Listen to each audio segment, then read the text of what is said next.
শুনছিলেন essential home care সংবাদ শিরোনাম। এবার বিস্তারিত।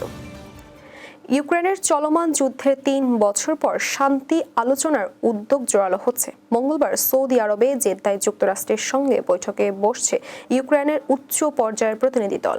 এর আগে সোমবার ইউক্রেনের প্রেসিডেন্ট ভলোদিমির জেলেনস্কি সৌদি আরবে পৌঁছান, যদিও মূল আলোচনায় তিনি অংশ নেবেন না বলেও জানা গেছে।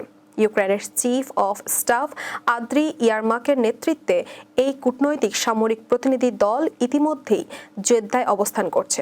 অপরদিকে যুক্তরাষ্ট্রের পক্ষ থেকে পররাষ্ট্রমন্ত্রী মার্কো রুবিওর নেতৃত্বে একটি প্রতিনিধি দল আলোচনায় অংশ নিচ্ছে। আলোচনার আগে ইউক্রেনের পক্ষ থেকে নৌ ও আকাশপথে আংশিক যুদ্ধবিরতি একটি প্রস্তাব দেওয়া হয়েছে।